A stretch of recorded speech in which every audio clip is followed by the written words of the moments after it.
प्यारे बच्चों नमस्कार, स्वागत है आपका आपके अपने YouTube चैनल BSc में। आइए बच्चों, आज की कक्षा में हम लोग शुरू करेंगे वर्ण विचार। तो इसको जानने से पहले जान लेते हैं कि वर्ण विचार जो है ये किस किस एग्जाम में पूछा जाता है। बच्चों, वर्ण विचार जो है लगभग सभी एग्जामों में पूछा जाता है, चाहे कोई भी एग्जाम हो। यदि किसी भी एग्जाम में यदि हिंदी व्याकरण होता है तो उसमें वर्ण विचार से क्वेश्चन जरूर आता है। जैसे कि बच्चों 10वीं के बिहार बोर्ड में लगभग 8 नंबर के क्वेश्चन आते हैं।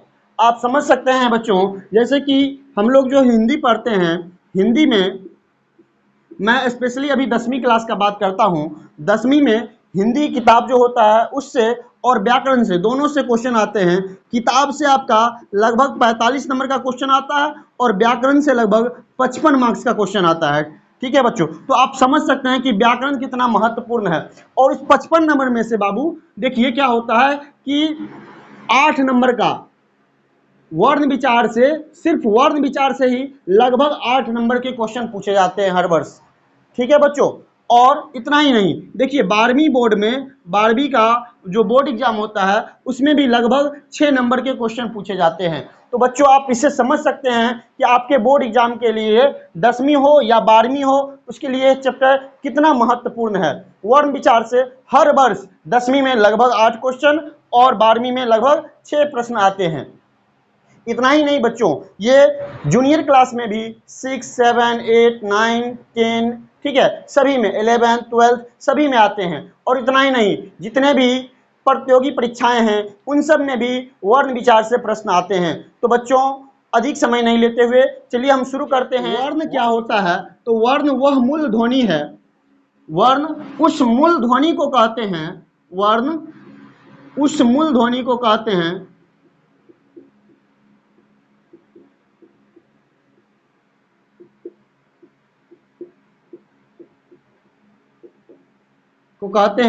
जिसका खंड या टुकड़ा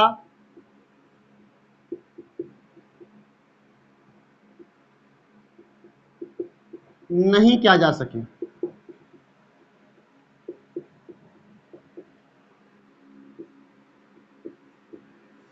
हमने क्या लिखा, देखिए वर्ण उस मूल ध्वनि को कहते हैं, अर्थात ये क्या है, वर्ण एक ध्वनि है, ठीक है। और कैसा ध्वनि है? तो मूल ध्वनि है, ठीक है, जिसका हम लोग खंड या टुकड़ा नहीं कर पाते, ठीक है। वर्ण उस मूल ध्वनि को कहते हैं जिसका हम लोग खंड या टुकड़ा नहीं कर सकते हैं। जैसे जैसे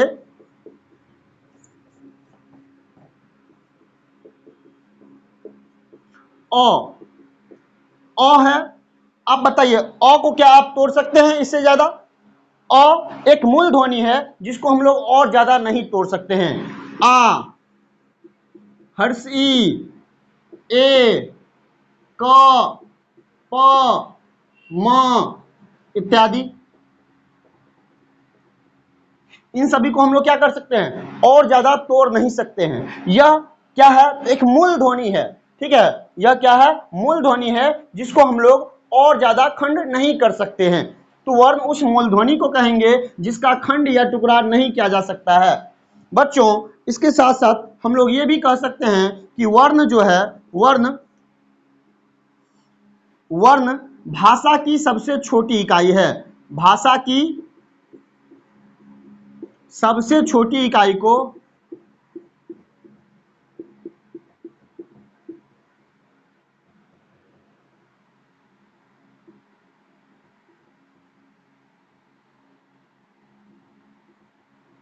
वर्ण कहते हैं।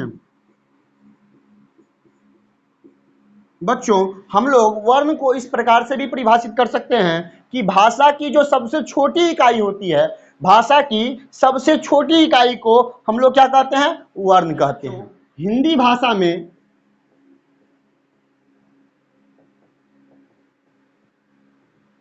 वर्णों की कुल संख्या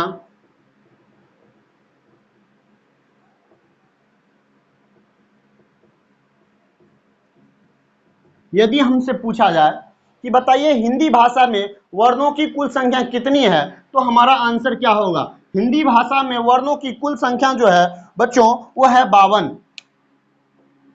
52 हिंदी भाषा में वर्णों की कुल संख्या कितनी है, तो वो है 52। ठीक है बच्चों, 52 कैसे है वो आगे हम आपको स्पष्ट रूप से दर्शाते हैं। ठीक है, आगे देखते हैं कि वर्ण जो है, वर्ण जो है इसके क्रमबद्ध समूह को हम लोग वर्णमाला के नाम से जानते हैं। अगर हमसे पूछ दे वर्णमाला क्या होता है, वर्णमाला, तो हम कहेंगे वर्णों के क्रमबद्ध समूह को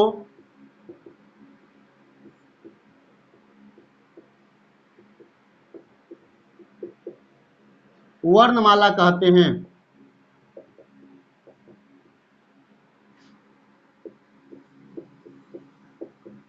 वर्णों का जो क्रमबद्ध समूह होता है बच्चों, उसी को क्या कहते हैं हम लोग? वर्णमाला कहते हैं। अब क्रमबद्ध का मतलब जैसे कि देखिए हम लोग क्या लिखते हैं, अ, आ, हर्ष ई, दीर्घ ई, हर्ष उ, दुर्ग उ, री, ये क्या है? एक क्रमबद्ध है। इसी प्रकार से ए, ऐ, ओ, औ। ठीक है बच्चों, ये हो गया क्या? एक क्रम हुआ। ठीक है, और भी जैसे कि क, ख, ग, घ, ड़, च, छ, ज, झ, य, ट, ठ, ड, ढ और न। ठीक है बच्चों, ये जो है आप देखिए एक क्रम में लिखा हुआ है। ठीक है, यदि किसी को भी कहीं भी लिख दिया जाए तो वह वर्ण होगा, न कि वर्णमाला। यदि हम वर्णों को एक क्रम में सजा दे, कैसे किसको लिखना है एक क्रम में, जैसे कि हम लोग क के बाद ख आएगा, फिर ग आएगा, फिर घ आएगा, इस प्रकार से एक क्रम में यदि सजा दे तो इस क्रम में सजे हुए वर्णों के समूह को हम लोग वर्णमाला कहेंगे। ठीक है, वर्णों के समूह को हम लोग वर्णमाला कहेंगे। वर्णों के भेद को जानेंगे। वर्णों के दो भेद हैं, एक स्वर वर्ण और दूसरा है व्यंजन वर्ण।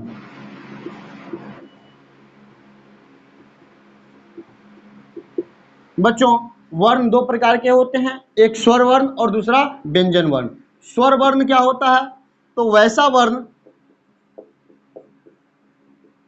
जो बिना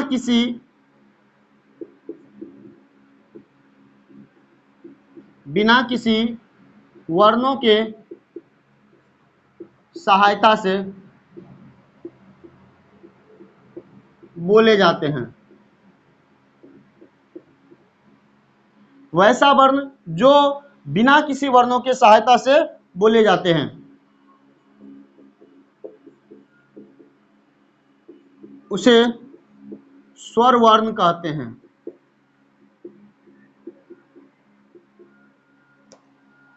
जैसे अ, आ, हर्ष ई, दीर्घ ई, हर्ष उ, दुर्ग उ, री, ए, ऐ, ओ, औ। ठीक है बच्चों, देखिए इनकी संख्या कितनी है? 11। स्वर वर्णों की संख्या कुल कितनी है? 11। देखिए अ, आ, हर्षी, दीर्घ ई, हर्ष उ, दुर्गु, री, ए, ऐ, ओ और औ, ये है। देखिए आप इन सभी को, ये स्वर वर्ण है, इन वर्णों को आप बिना किसी वर्णों के सहायता से बोल सकते हैं। ठीक है, जैसे कि अ, हम अ बोलते हैं, इसके लिए कोई भी अन्य वर्ण की सहायता का जरूरत नहीं पड़ता है, स्वतः ही आवाज आता है अ, आ, हर्ष ई, दीर्घ ई, हर्ष उ, दुर्ग उ, री, ए, ऐ, ओ, औ। अब आपके मन में प्रश्न आ रहा होगा कि जो अनुस्वार, अनुस्वार और अ है, अंग और अ, इसको क्यों नहीं लिखे? तो बाबू देखिए ये अनुस्वार और अ, अंग और अ जो है ये स्वर वर्ण में नहीं आते हैं। ये है आपका अयोगवाह। ठीक है, इसको हम आपको आगे बताएंगे। तो आपने क्या समझा? स्वर वर्ण। स्वर वर्ण क्या होता है? वैसा वर्ण जो बिना किसी वर्णों के सहायता से बोले जाते हैं, ठीक है, उसे हम क्या कहते हैं? स्वर वर्ण। जैसे अ, आ, ई, उ, उह, री, ए, ओ, औ। इनकी कुल संख्या कितनी है? तो स्वर वर्णों की कुल संख्या 11 है। ठीक है बच्चों, स्वर वर्णों की कुल संख्या कितनी है? 11। तो बच्चों, स्वर वर्ण के यदि आपसे पूछे कि कितने भेद होते हैं, तो स्वर वर्ण के 2 भेद होते हैं। पहला ह्रस्व स्वर और दूसरा दीर्घ स्वर। अब ह्रस्व स्वर किसे कहते हैं? तो जिस स्वर वर्ण के उच्चारण में कम समय लगता है, ठीक है, जिस स्वर वर्ण के उच्चारण में कम समय लगता है उसे ह्रस्व स्वर कहते हैं। दोस्तों, इसके जगह पर हम यह भी कह सकते हैं कि जिस स्वर के उच्चारण में एक मात्रा का समय लगता है, एक मात्रा का समय लगता है, ठीक है, एक मात्रा का समय लगता है, उसे ह्रस्व स्वर कहते हैं। ह्रस्व स्वर को दोनों तरह से परिभाषित कर सकते हैं, जिसमें जिस स्वर वर्ण के उच्चारण में कम समय लगता है या जिस स्वर वर्ण के उच्चारण में एक मात्रा का समय लगता है उसे ह्रस्व स्वर कहते हैं। जैसे अ, ह्रस्व ई, ह्रस्व उ और री, ये कुल 4 ह्रस्व स्वर हैं। ठीक है बच्चों, ह्रस्व स्वर को हम लोग मूल स्वर के नाम से भी जानते हैं। तो बच्चों, हम इसे कह सकते हैं कि ह्रस्व स्वर को ह्रस्व स्वर को मूल स्वर भी कहते हैं।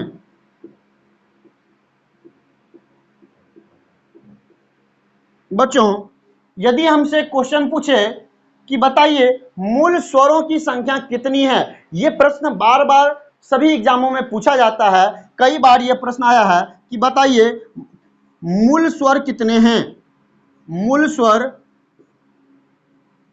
कितने हैं। तो वहां देंगे आंसर इस समय कि मूल स्वर कितने हैं? 4।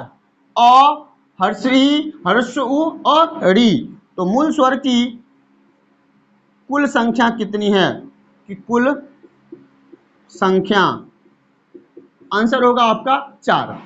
मूल स्वर कितने हैं? 4। और मूल स्वर किसे कहते हैं? तो ह्रस्व स्वर को ही हम लोग मूल स्वर कहते हैं। और ये कौन कौन से हैं? अ, ह्रस्व ई, ह्रस्व उ और री। देखिए, इसका जब हम लोग उच्चारण करते हैं अ, ई, उ, री, इसमें कम समय लगता है। इसको बोलने में हमें ज्यादा जोर देना नहीं पड़ता है, ये आसानी से बोल लेते हैं। अ, ई, उ, री, ठीक है। अब अगला है आपका दीर्घ स्वर। तो देखिए, दीर्घ स्वर क्या है? दूसरा आपका जो है दीर्घ स्वर, दीर्घ स्वर ये क्या होगा? जस्ट देखिए, यहां समझना, सेम टू सेम आपको याद रखने में आसानी होगा। जैसे कि देखिए, जिस स्वर वर्ण के उच्चारण में इसमें बोले कम समय लगता है और दीर्घ होगा उसमें अधिक समय लगेगा। एक मात्रा के जगह पर 2 मात्रा लगेगा। तो क्या लिखेंगे? जिस स्वर वर्ण के उच्चारण में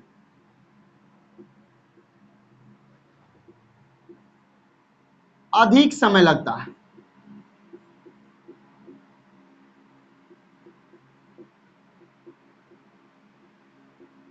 अब अधिक कहने का मतलब किससे अधिक? तो ह्रस्व स्वर से अधिक। जिस वर्ण के स्वर वर्ण के उच्चारण में ह्रस्व स्वर से अधिक समय लगता है उसे क्या कहते हैं? उसे दीर्घ स्वर कहते हैं। दीर्घ स्वर कहते हैं। अब देखिए बच्चों, स्वर वर्ण कितने हैं? टोटल स्वर है आपका 11, जिसमें से 4 ह्रस्व स्वर है या मूल स्वर कहिए, तो बाकी कितना बचा? 11 टोटल था, जिसमें से 4 ह्रस्व है, तो दीर्घ कितना बचा आपका? 7। कौन कौन से हैं 7? जैसे दीर्घ स्वर में आ, दीर्घ ई, दीर्घ उ, ए, ए, ओ और औ, ये सभी हैं 1 2 3 4 5 6 और 7। ठीक है, दीर्घ स्वर की संख्या कितनी है? दीर्घ स्वर की कुल संख्या कितनी है? यदि आपसे प्रश्न पूछता है तो आपका आंसर होगा 7। ठीक है बच्चों, दीर्घ स्वरों की कुल संख्या कितनी है? 7। मूल स्वरों की कुल संख्या कितनी है? तो 4। दीर्घ स्वर को ही हम लोग संयुक्त स्वर के नाम से भी जानते हैं। ठीक है बच्चों, दीर्घ स्वर को ही हम लोग संयुक्त स्वर के नाम से भी जानते हैं। तो बच्चों, हमने कहा कि दीर्घ स्वर को ही हम लोग संयुक्त स्वर के नाम से भी जानते हैं। क्यों? तो देखिए, जैसे कि आपका जो बना है आ, ये कैसे बना है? अ प्लस अ मिलकर के बना है आ। फिर देखिए दीर्घ ई जो है, ये भी जो बना है दीर्घ ई जो बना है, ये ह्रस्व ई प्लस ह्रस्व ई से मिलने से बना है। और दीर्घ उ कैसे बना है? तो दीर्घ उ जो है आपका ह्रस्व उ प्लस ह्रस्व उ मिलकर बना है। ए कैसे बना है? तो ए बना है, देखो बच्चों, अ प्लस ई के मेल से ए बना है। और आई कैसे बना है? तो बच्चों, आई जो बना है अ प्लस ए के मेल से बना है ए। ठीक है, ए ए। अब देखिए ओ जो है आपका ओ कैसे बना है? ओ बना है अ प्लस उ। ठीक है, से बना ओ।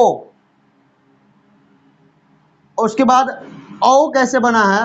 ओ, तो ओ बना है आपका अ प्लस ओ के मेल से ओ। ठीक है,